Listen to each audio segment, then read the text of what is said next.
All right, we're fucking back. Had a little hiatus. I got kind of fucking busy the last 2 days, but fucking back on track. Arms tonight. Arm day, day 57.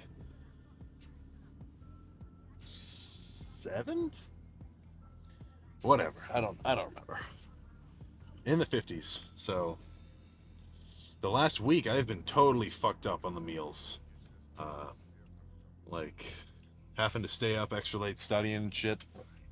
Dude, I've been like probably averaging 4,000 calories per day instead of the six that I should be hitting.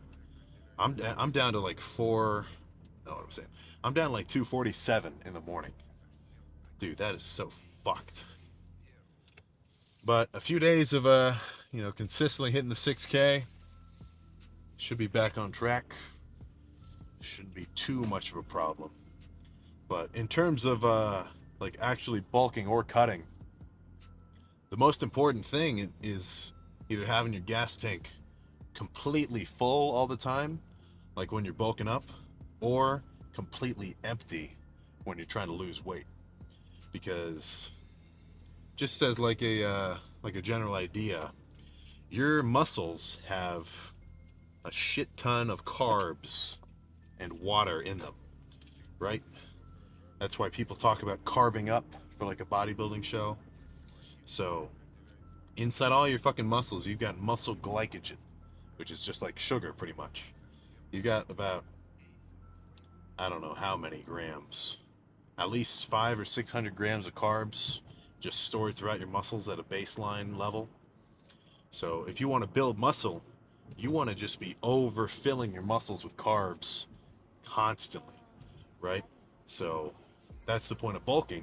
You eat a fucking ton of food, more than your maintenance calories.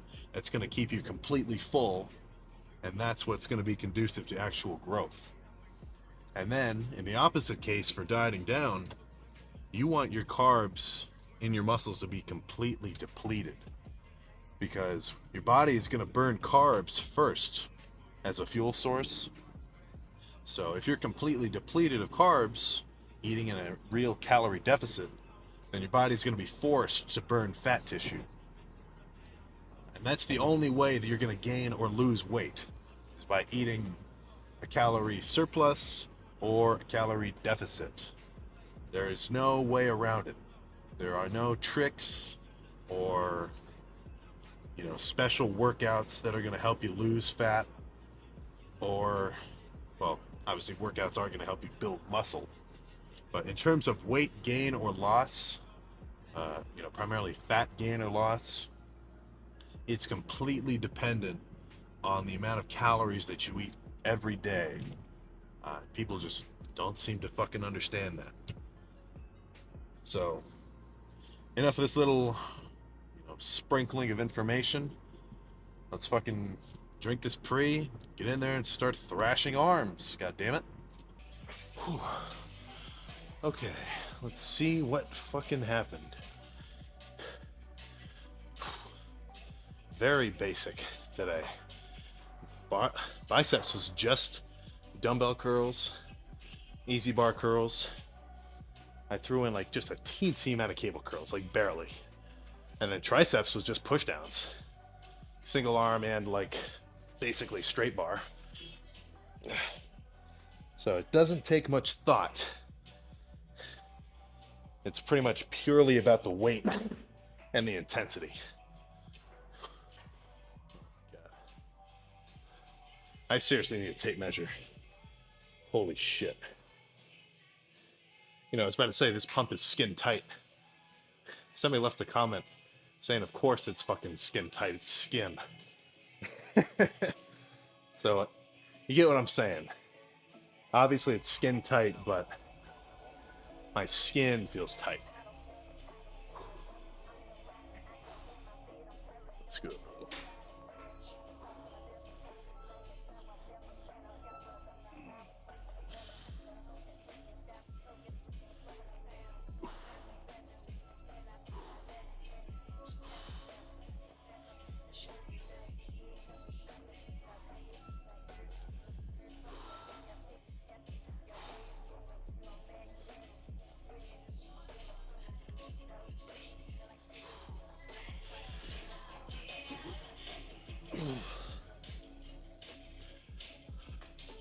Oh, I think that answers that in terms of the efficacy of that lift. Holy hell. That was a really good pump. Not in the sense that like the workout was the most perfectly executed, but like every lift just felt good. You know, sometimes we'll have an off day where like the blood just doesn't want to flow the same. But fuck, today, seamless arm day. So, let's finish calves and then get some car talk going, goddammit.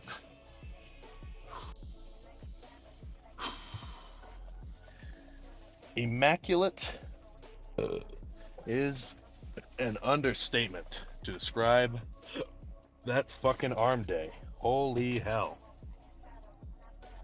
There we go. Fucking everything felt good. Went super heavy. Got fucking pumped. Now it's time to refuel. So that calf pump was crazy too. So now I gotta think to myself, fuck, if I gotta pump this crazy and I'm down like 4 fucking pounds, that's still pissing me off. I gotta get back on track. But if the pump is this crazy now, after I get back on track with the fucking food, it's gonna be even crazier.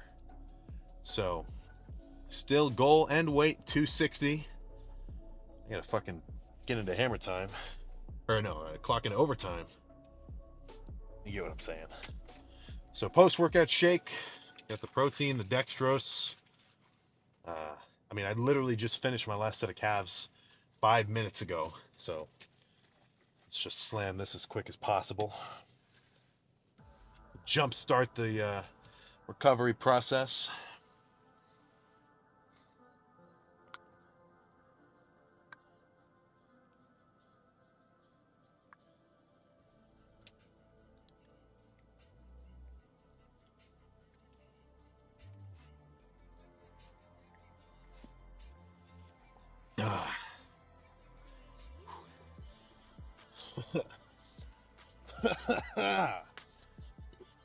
Oh my god. So if you actually do the dextrose shake, you know it's sweet as all hell. Okay, let's get out of here.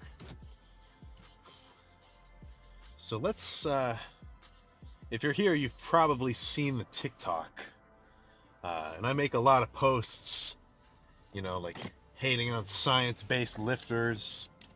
I talk about like ego lifting all the time. So, do I mean that exactly? No, that's kind of, the TikTok's a little more shock value-esque. It's not really necessarily my exact thoughts and opinions. So, in terms of, let's just say the ego lifting joke, when I say that, I really just mean intense lifting. I really just mean like going hard as all, I'm saying as all hell for a little bit today, I don't know why. But I just mean going hard as fuck. Lifting heavy as possible for reps, you know, maybe degrading your form a little bit, and just pushing yourself as hard as possible in the gym. Every set. That's the goal. Ideally, every set that I do should be like max effort, as hard as possible, like to failure. Now, obviously, not every set is going to be like that. You know, you technically always have a little bit left in the tank. You know, if you tell a fucking woman to deadlift 405 out of nowhere, she probably couldn't do it. But, you know, the analogy, you put their kids under a car, adrenaline kicks in, and then they get superhuman strength. I definitely think that's kind of going to apply in the gym as well. Where if you've got a lame loser mindset, you're just like, oh, I'll do my sets, whatever. Okay, that feels kind of hard. I guess I'll stop. You're a fool and you're not going to grow. Okay? You got to just fucking, as corny as it sounds, like, you got to be hype for every set. even if, you know, in between sets you kind of chill, you goof off a little, talk to your buddies, but you got to take at least 20 seconds before your set. Say to yourself, okay, let's fucking go. Come on, come on, come on. And then you grab the weight. That's going to be way more conducive with real long-term growth than just exercising, right? I see a lot of people in the gym where they're lifting weights, but they're just exercising. They're not really lifting. And obviously not everybody wants to be a badass bodybuilder and try to, you know, become a monolith of muscle. But why wouldn't you fucking go hard? Doesn't make sense. So my hating on the science-based lifters, like when I say, oh, I never listen to science-based lifters, or like, or when I hate on like JPG and stuff like that, it's not like, I'm not actually hating on that. I'm not hating on science-based lifting, right? Obviously, like I want to, when I train and when I'm thinking about training, I want to do it in such a way that is as close to the best possible situation as I can get, right? That's why I take all my vitamins, you know, that's why I count my calories and my macros. And that's why I've sort of, you know, thought about my split and accustomed it to myself. And that's why I, you know, go hard in the beginning of the workout. That's why I do as many sets as I do. Because as far as I can tell, that's the best case scenario for me to build muscle. And obviously, the only way I learned that is by, you know, taking in information from other lifters and like watching YouTube videos to learn about shit. If there's a big guy in the gym, maybe go up to him, ask him for advice or little tips and whatnot. So, to an extent, yeah, I mean, it is a science. But let's take two lifters. You know, I love doing this little analogy. If you give one beginner lifter a whole year and you just tell him to go to the gym, you don't tell him to watch lifting videos at all. You just tell him, go to the gym, lift some fucking weights, go hard. Maybe talk to some of the gym guys, learn some info there. You give him a whole year of that. And you compare that to some kid who spent a whole year just, you know, looking up the most optimal way to do a lat pull down. And just like, because when I see people do that, when I see like an Instagram reel talking about this is the most optimal way to build your triceps, all that the video is fucking showing lame half-assed lifting. And sure, you know, the guy's explaining it well. He's got Sharpie on his tricep and he's like, you want to position your body at a 45-degree angle to the cable and fully extend. Sure, whatever, you did the exercise right. But when I see those lifters posting, they talk about intensity. Like they'll say, you're going to want to, you know, do an intense set. But it never is. You're never going to, I just don't see them, you know, pushing forward the idea that you got to just go hard as fuck. And that's what's going to make you grow. Right? You ever hear of like farmer strength? That's because they just fucking lift all day. Boom, they're strong because they're, you know, they're going hard. So obviously there's some validity to what they're saying about, you know, muscle activation and whatever. But I feel like they're really lacking the curriculum of intensity, right? That's why, you know, if I ever, whenever I watch like lifting videos, I love watching old training clips, like 80s, 90s, you know, Jay Cutler fucking looking like a beast. Kevin Levrone, like shoulder pressing 4 plates.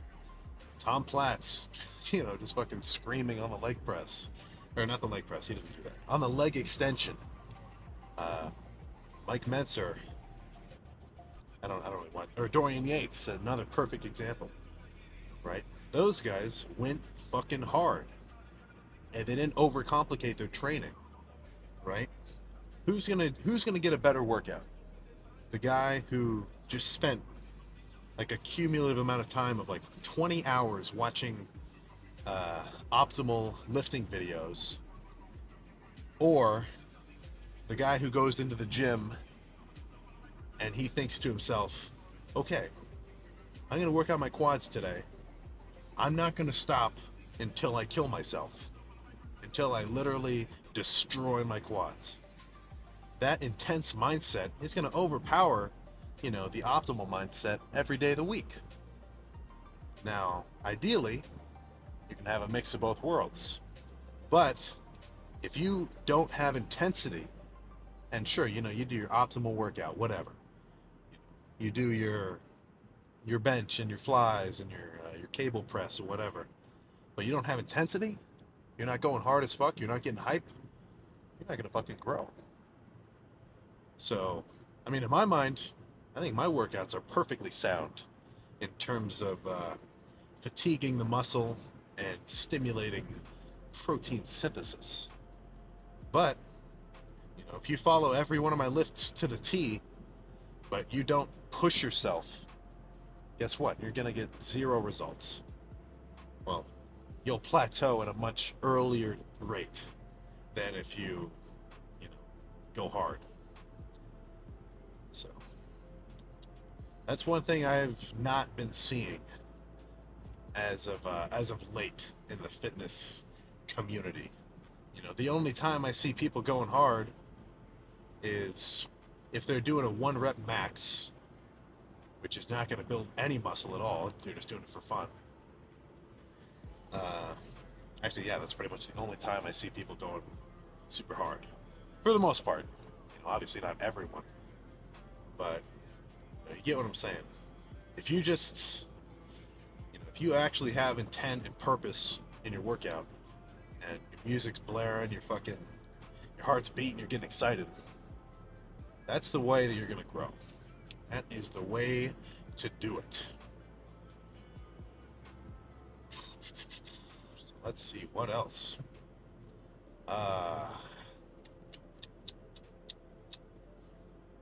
Yeah, nothing else is changing. I mean, we got at least another, I don't even know how long I'm going to push this bulk. At least 2 more months. At least. So, I think that about does it. Let's fucking get back to the house, eat some more food, and then go to bed. Arm day tomorrow. I know, what the fuck am I saying? Leg day tomorrow. So, I will see you then. God damn it.